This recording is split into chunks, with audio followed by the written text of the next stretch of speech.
999 and 1,000. Excellent. Hey wow, there. that was excellent. Sorry, prep spotlight here. Was just finishing my workout. Tuesdays, arms and back. And incredible to be back in my old haunches here at beautiful Parker High School, where I still believe, I think I hold many weightlifting records in this room, but no, good to be back for week 2. Couldn't find the board anywhere. Well, no, I think they took it down, but good to be back, and good to be back for week 2, and I guess let's talk a little bit about week 1. Yeah, well, we'll get to we've got Parker Craig here coming up at the end of the week on Friday, the battle for Monterey Rock, and we'll get to that in a minute. But yeah, we wanted to chat about maybe just our favorite takeaways from week 1. It was a pretty exciting week, some really good games. And what was the biggest thing that you saw there in week 1? I think the Big 8. When you look at it, Verona and Sun Prairie, 2 teams that have dominated, so to speak, over the last 8-9 years, winning all the conference championships between them, both came out on the short end. Sun Prairie, the 2-time defending Big 8 champ, hadn't lost a conference game in 3 years and got beat by Madison La Follette, which I thought would be pretty good, but I guess I'm a little surprised that the Lancers knocked them off. And then Verona, which after missing the playoffs last year for the first time in a long time, expected to bounce back this year, and they lost to J.C. Dawkins, a former Badger player now coaching at Madison West. So I think right there it'll tell you that the Big 8 maybe not going to be wide open, and maybe not going to be dominated by those upper teams like it's been in years past, the Veronas and the Sun Prairie. So it'll make it a little more fun to just have a couple of games. There seemed to be some in previous years. We could say, okay, well, that game, we know what's going to happen there, and there might not be as many of those this year. No, and even if you look at this week's schedule, there's a couple of games that kind of stick out where you think, wow, I would have thought coming in the season, maybe not close, but looking at the schedule and looking at week 1, I think they may be good games. Other things in the area, I got to check out Ricky Williams at Edgerton. What a beast. I never actually got a chance to see him last year. So to see him up close and personal, his first time he touches the ball, he takes it 85 yards on a punt return, the first of 5 touchdowns. They're going to rely on him a lot this year from what I could see, and I'm sure the group will come along, but they're probably going to ride him as far as they can, and if he does anything like he does week 1, he's unstoppable. I know you wouldn't let me, but I would watch him every Friday night if you let me, because he's that good, and he plays the game at a different level than most high school kids you see. Yeah. Going into week 2 now, anything in the area that catches your eye just on paper as we head into week 2? Well, I think you got to look right away at Ricky and the Crimson Tide heading up to Lodi, which blanked McFarland, which I think McFarland most people thought was going to be decent. And the Tide going up there, lost to him last year, ran the table after that before losing in the playoffs. So a game that really for the Crimson Tide doesn't make or break their season, but certainly will go a long way toward how they can do in the playoffs, because they know Lodi is going to be as good a team that they'll see all year at that level. Yeah, 2 tough non-conference games for them, which probably will have them prepared for Rock Valley play. I'm kind of looking over toward Walworth County. Delavan, which had a nice win to start the season against East Troy, hosts Bigfoot. Yep.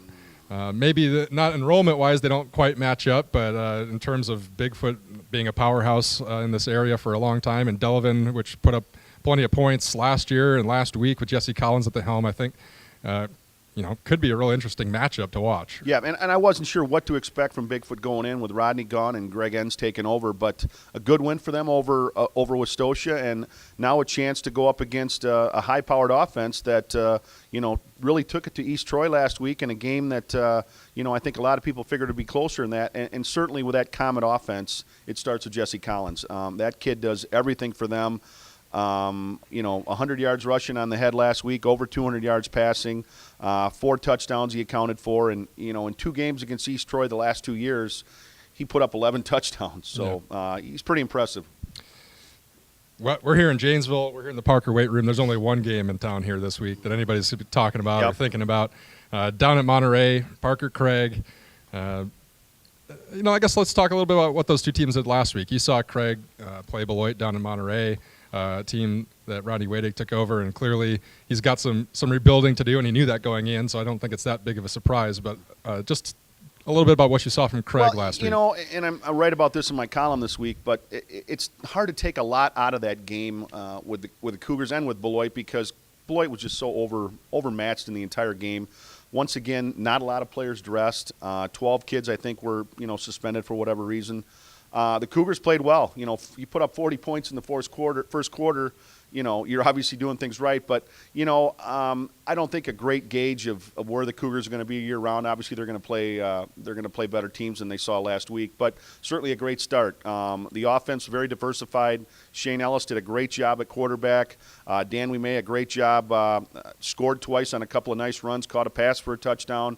And then they go with Huber and Moore up the gut and two big bruising fullbacks that are going to give teams trouble. And defensively, the area that was a concern for Ben coming in the season, again, it was Beloit. So, again, I don't want to put all the eggs in one basket and say, wow, they got a great defense. But certainly did what they had to do last weekend to keep Beloit off the board.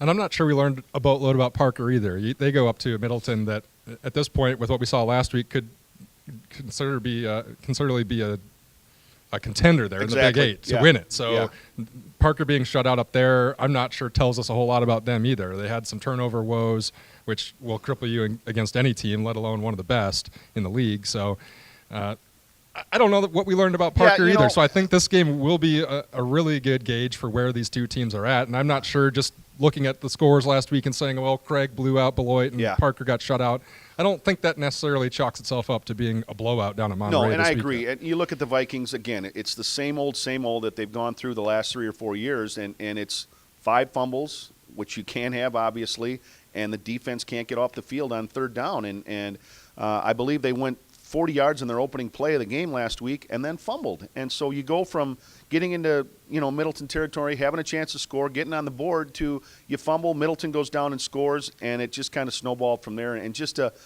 tough opener for the Vikes. But again, you've talked about it. This is Parker Craig. This is, we're both city kids. We know what it's like.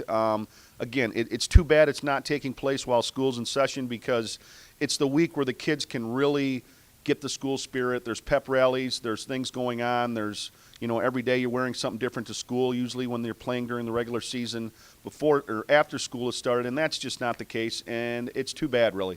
There's no reason this game should be played before week 7. And I think I talked to Craig Athletic Director Ben McCormick, and I said, here's what you could do is put all the athletic directors in the room. You can all put your number one rival on a piece of paper, and if both teams agree that they're rivals, then have them play the last week every year. And if there are teams that don't agree, then those can be randomized. Teams that do consider themselves rivals with each other should get to have a rivalry week that's late in the season, not before the school year starts. That's just crazy. I don't know. Just an idea. Well, there has to be some way to figure out play your rival late in the season. I think the biggest problem is on-site facilities. La Follette and East share Lucier Stadium. So let's say you do that, and La Follette comes up with, their rival might be Sun Prairie, whatever it might be, and they're open, but East has got a home game scheduled for that weekend. So then you run into on-site availability. Parker and Craig sharing Monterey, Memorial and West sharing Mansfield Stadium. So I think more than anything it's an on-site problem, but yeah, they definitely have to come away with some kind of arrangement or an agreement where Parker and Craig, just because it's such a big game, really with 6 rivals in the conference, Parker and Craig, East and West, Memorial and Follette, that leaves the other 4 schools without a true rival.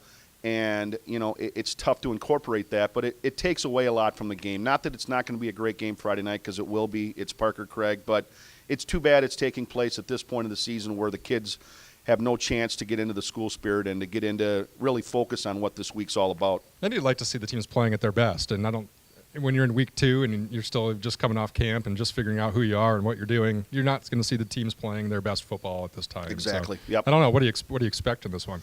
Well, I think for Parker, it's managing the clock. I mean, it's taking care of the ball. It's getting some drives. Once again, 22 yards passing last week, and it's like it's a foreign object to the Vikings to pass the ball, and they've got to find a way to get some production offensively through the air. And the Cougars are going to put 7, 8, 9 in the box. They're going to make Giovanni Sanchez beat them, and if they can't do that, Parker's got to find a way to get some production through the air. And if they can't, it could be a blowout. Could be a long night. Yes, yeah. It could. We'll see. I'll be down there at Monterey. You can follow me at Eric Schmoldt on Twitter. Have updates throughout the game. It's actually going to be on TV, taped on Saturday and Sunday on the CW. We'll have listings for that in the paper as well. And we covered 4 games last week. We're not going to be able to do that every week, but we'll get out to a few of them this week, and obviously we'll have all eyes down on Monterey. So thanks for joining us here on Prep Spotlight. We'll see you next week. Take care, everybody.